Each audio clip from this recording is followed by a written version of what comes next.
Nessa noite eu quero falar com você sobre um homem que é filho de um pai muito famoso. Ele é filho de um pai muito famoso e ele é pai de um filho muito famoso. O pai desse personagem que nós vamos conversar nessa noite, personagem real, histórico, o pai dele recebe pelo menos uns 13 capítulos para contar a biografia dele. O filho dele recebe pelo menos uns 10 para contar a história dele. Mas ele, provavelmente, 2 capítulos. Sabe de quem eu vou falar? Para te ajudar, a mãe dele era uma mulher avançada em idade, que a gente não pode dizer que é velha, né? Não pega bem. Avançada em idade e estéril. E o pai dele era também avançado em idade e ficou conhecido como o pai da fé. Quem é o homem que nós vamos conversar hoje?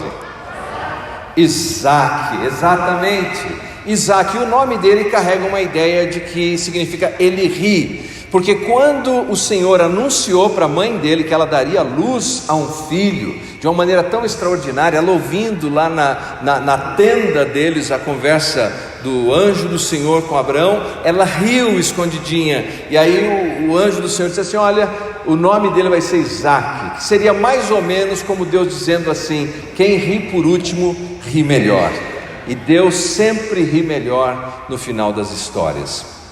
Bom, é claro que a história dele, embora seja muito curta, no livro de Gênesis, apenas 2 capítulos basicamente se concentram na história dele, o 24 e o 26. A história dele é muito rica e tem muito a nos ensinar, especialmente enquanto contemplamos um novo ano que se descortina. Nós não vamos ver a história na sua totalidade, vamos pensar um episódio marcante da vida de Isaac, que se encontra em Gênesis capítulo 26, a partir do versículo 12. Gênesis 26, a partir do versículo 12. Primeiro livro da Bíblia, e se você vai usar uma tradução digital, eu vou ler a tradução atualizada, você pode escolher então. E domingo agora, que nós estamos começando essa nova série de Volta para a Palavra, cada domingo nós vamos dar uma visão panorâmica de cada livro da Bíblia. E esse domingo é Gênesis, então hoje é só assim uma introdução. Venha domingo para você ver a riqueza que nós temos nesse texto sagrado de Gênesis. Gênesis 26, a partir do versículo 12. Semeou Isaac naquela terra e no mesmo ano recolheu 100 por 1, porque o Senhor o abençoava. Enriqueceu-se o homem, prosperou, ficou riquíssimo. Possuía ovelhas e bois e grande número de servos, de maneira que os filisteus lhe tinham inveja. E por isso lhe entulharam todos os poços que os servos de seu pai haviam cavado nos dias de Abraão, enchendo-os de terra. Disse Abimeleque a Isaque: aparta-te de nós, porque já és muito mais poderoso do que nós. Então Isaque saiu dali e se acampou no vale de Gerar, onde habitou. E tornou Isaque a abrir os poços que se cavaram nos dias de Abraão, seu pai, porque os filisteus os haviam entulhado depois da morte de Abraão. E lhes deu os mesmos nomes que seu pai já havia lhes posto. Cavaram os servos de Isaque no vale e acharam um poço de água nascente. Mas os pastores de Gerar contenderam com os pastores de Isaque, dizendo: esta água é nossa.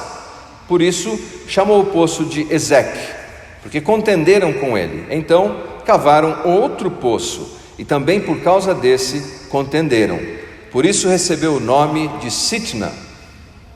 Partindo dali, cavou ainda outro poço, e como por esse não contenderam, chamou-lhe Reobote, e disse: porque agora nos deu lugar o Senhor, e prosperaremos na terra. Dali subiu para Berseba.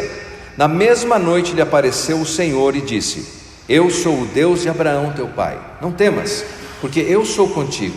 e te abençoarei, e te multiplicarei a descendência por amor de Abraão, meu servo. Então levantou ali um altar, e tendo invocado o nome do Senhor, armou a sua tenda, e os servos de Isaque abriram ali um poço. É uma história interessante essa, não é? Quando nós olhamos o pano de fundo histórico, Isaque estava vivendo um 2020. Era um ano difícil, porque houve fome na terra em que ele vivia. Houve uma escassez tão grande, ao que tudo indica, falta de chuva. Nós não valorizamos muito chuva aqui na nossa região. Nós estamos tão acostumados a vivermos aqui nessa região que chove com tanta frequência, no cinturão verde de São Paulo, mas para eles a água era uma raridade, era o bem mais precioso, e quando não tinha chuva tinha escassez, quando tinha escassez tinha fome. Abraão, o pai dele, viveu a mesma experiência que ele, teve também uma experiência de ano 2020, de escassez, de desafio, de tribulação, de dificuldade, de angústia. E o que fez o pai? Foi para o Egito, porque o Egito, sendo regado sempre pelo rio Nilo, que era adorado como se fosse um deus, era uma região muito fértil, e por isso o patriarca Abraão foi para lá. O Isaque pensou em fazer a mesma coisa. Ele pensou em encontrar a solução dos seus problemas na terra fértil do Egito. Mas olha o que acontece enquanto ele está indo para lá. Se você abrir um mapa, você vai ver que ele está descendo em direção ao Egito, descendo em direção ao sul. Olha o que acontece no capítulo 26, logo no início, versículo 2. Capítulo 26, versículo 2. Apareceu-lhe o Senhor e disse: não desças ao Egito, fica na terra que eu te disser, habita nela e serei contigo, e te abençoarei, porque a ti e a tua descendência darei todas estas terras, e confirmarei o juramento que fiz a Abraão teu pai. Se você olhar no mapa, ele está num lugar chamado Gerar. Gerar era a terra dos fariseus, dos filisteus, os fariseus não nasceram ainda, dos filisteus, está na fronteira com o Egito. Ele só não foi para o Egito porque Deus aparece para ele e fala: não desça para o Egito, fica na terra que eu te disser que fique, porque então eu vou abençoar você. Ou seja, você não precisa do rio Nilo, você não precisa da tecnologia egípcia, você precisa de mim.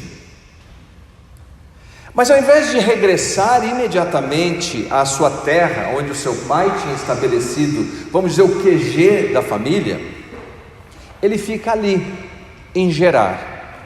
Mas o texto enfatiza que mesmo ficando em Gerar, e importante, esse patriarca, embora seja um herói da fé, era uma pessoa imperfeita. Quantos imperfeitos temos aqui nessa noite? Levanta sua mão, por favor.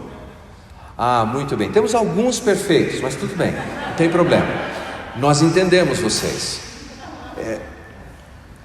Apesar de ser um herói da fé, ele é um homem imperfeito, e ele segue o mesmo padrão do seu pai Abraão, mais uma vez, e mente a respeito da sua esposa ao rei Abimeleque. Abimeleque é um título de nobreza, como César, como Herodes, por exemplo, é um título que descreve a sua posição real.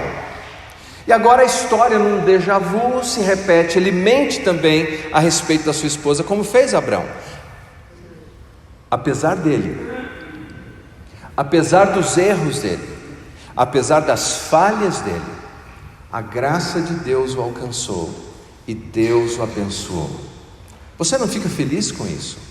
De saber que, embora os nossos erros tenham consequências, e que quando pecamos Deus nos disciplina, apesar disso, nada pode impedir a bênção de Deus sobre as nossas vidas.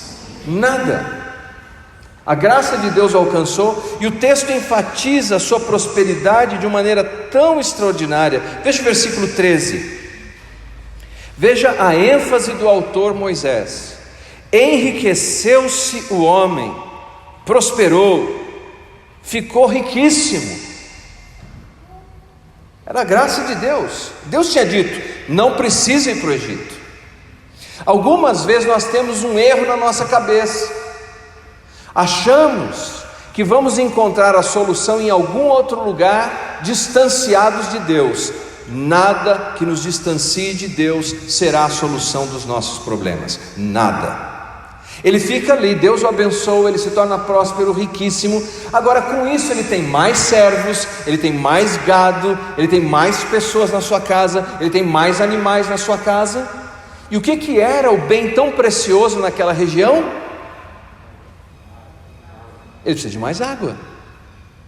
E o que ele faz? Ele passa a desenterrar poços que o seu pai Abrão tinha aberto ali. Mas os filisteus estão tomados de inveja e passam, diz assim o versículo 20. Aliás, desculpe, deixa eu voltar aqui, não é o 20. Versículo 2, Deus diz: fica na terra que eu te disser. Ele fica em Gerar. Versículo 17 diz assim: entulharam o poço. Versículo 17 diz: entulharam. Quando nós pensamos em entulhar, o texto diz assim que entulharam com terra, mas entulhar é mais do que por terra. Eles colocavam pedras, eles colocavam terra, eles colocavam madeira, eles colocavam carcaça de animal em decomposição. A ideia era fazer com que o poço se tornasse completamente inútil. Era algo tão sério naquela época, você entulhar o poço de alguém, que muitas vezes era motivo de guerra. Porque quem tinha o poço tinha vida, quem não tinha o poço estava condenado à destruição. Ninguém poderia ter um negócio viável sem ter um poço, ninguém poderia sustentar uma família sem ter um poço. E os adversários deles, exclusivamente por inveja, entulharam tudo isso. O poço foi aberto pelo pai dele, ele tinha o direito sobre o poço. Mas aqui é a primeira lição: Isaac não briga pelo poço, ele dá nome aos poços. Ele chama no versículo 20 de Ezek, que significa contenda. Em 21 ele chama de Sitna, que significa hostilidade.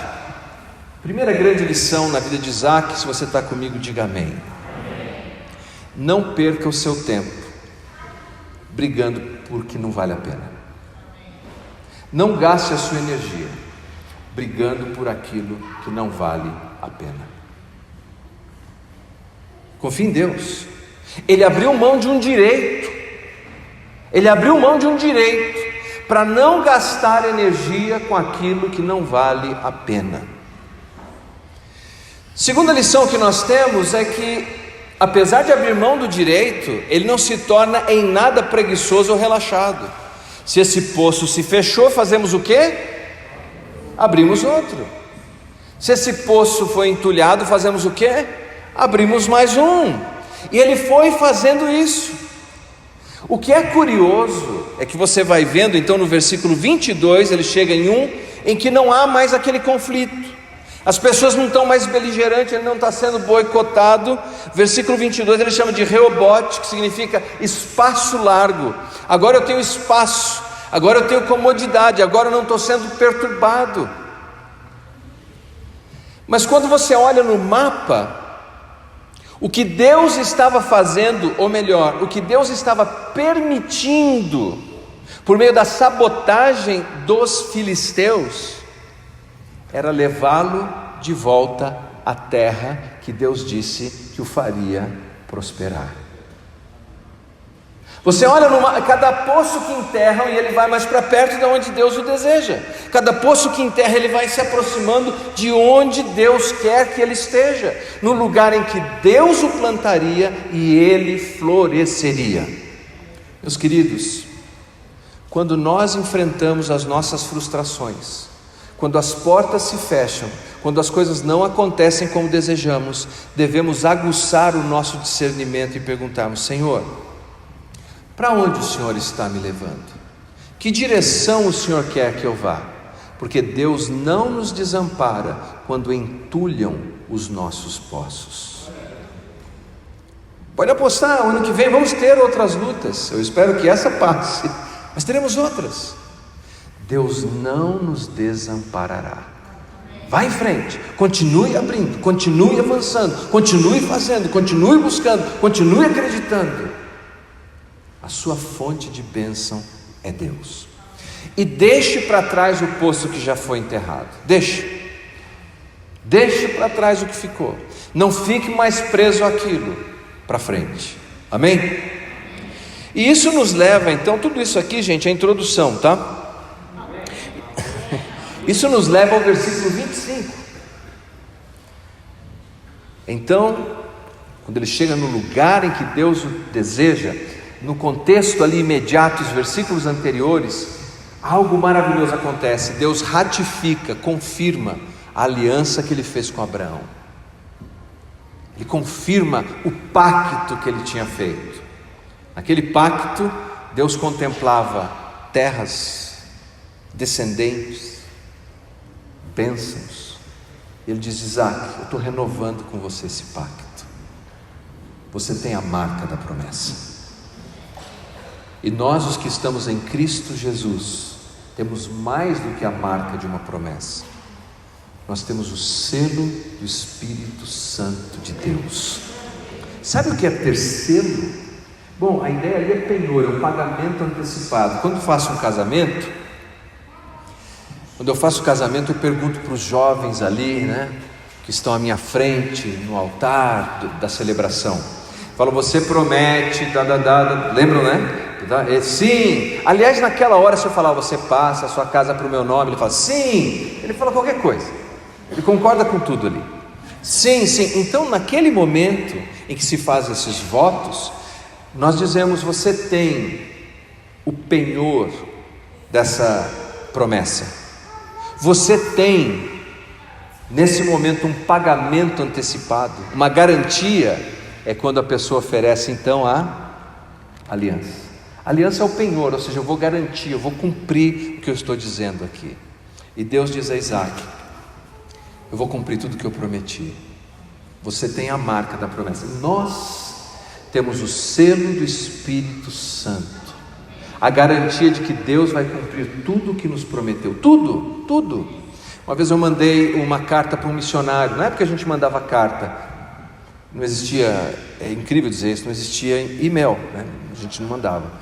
E eu mandei uma carta, e dali um tempo eu recebi um comunicado que a carta voltou por insuficiência de selos. A sua vida não vai voltar atrás, vai adiante, porque você tem o selo do Espírito Santo de Deus. O seu destino está garantido. Você não vai voltar para trás, você vai adiante, você vai para frente. E há 3 lições rápidas aqui para eu fechar a nossa conversa nessa noite. Eu acho que o meu tempo já está quase estourado. Eu preciso rapidinho de voluntários. Pega você, Vivaldo, que é um cara animado, bom. Pode vir aqui, por favor, Vivaldo. Isso. O Roberto, que vocês estão com a roupa bacana, está combinando, Roberto? Deixa eu ver aqui. Quem mais? Carlão que é tímido. Carlão é tímido, não tem problema. Carlão é muito tímido.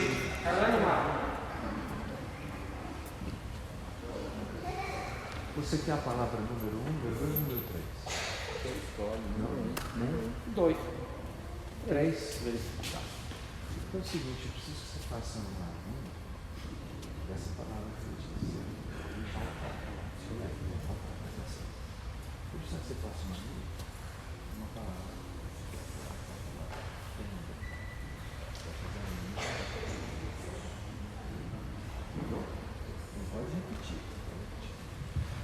Vocês já brincaram de jogos assim que a pessoa faz uma mímica e você tem que descobrir qual é a palavra?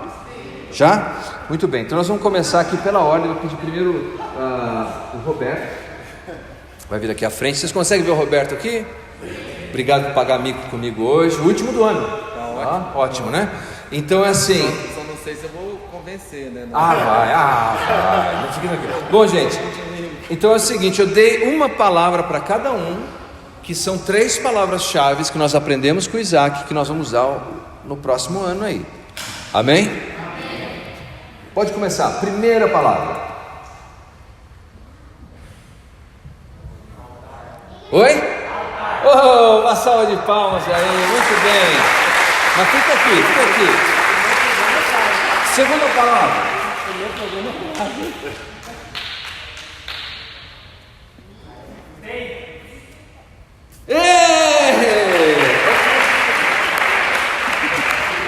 Essa é a mais difícil.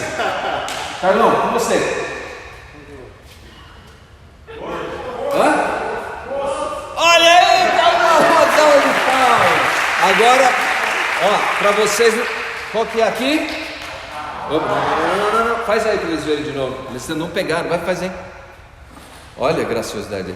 Ó, isso.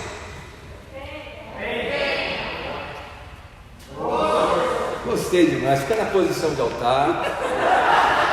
Fica na posição da tenda e poço. Olha esse slide, né, cara? Olha aqui, ó. Obrigado, pode sentar, obrigado.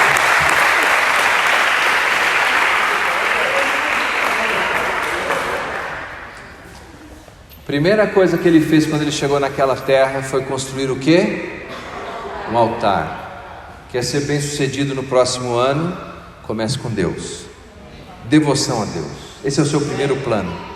Esse é o seu primeiro objetivo, é a sua primeira meta. Deus. Devoção. Altar. Segundo, ele não construiu uma casa de pedras. Ele construiu uma tenda. Sabe por quê? Porque a tenda é móvel. Porque tem que ter flexibilidade. Tem que se deixar ser guiado por Deus. Tem que entender quando Deus está nos levando noutra direção. Às vezes você insiste com alguma coisa, insiste com um relacionamento, ou insiste com um negócio, e Deus diz, não, desmonta a tenda, vamos para outro lugar. Isso é desapego. Primeiro é devoção. O altar é devoção. A tenda é desapego. Não fique se apegando a nada. Tudo é de Deus, nada é nosso. Então, se Deus moveu a tenda, que assim seja, Senhor. Confie nele. Terceiro, é o poço. É o que era de mais rico ali naqueles dias.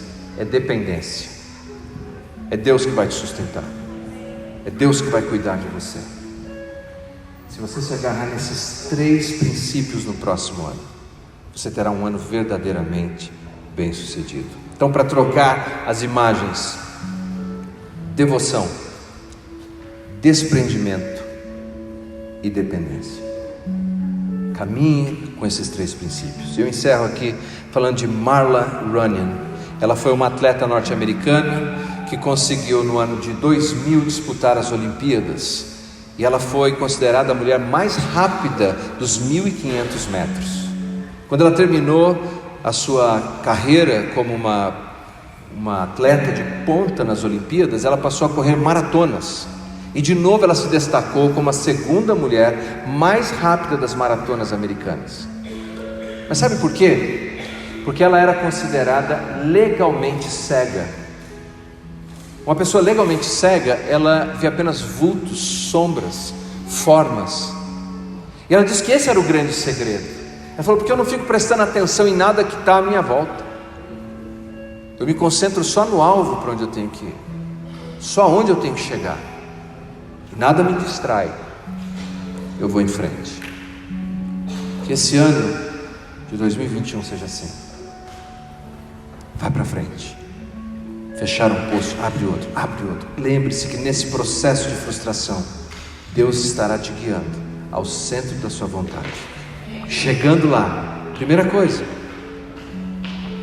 devoção.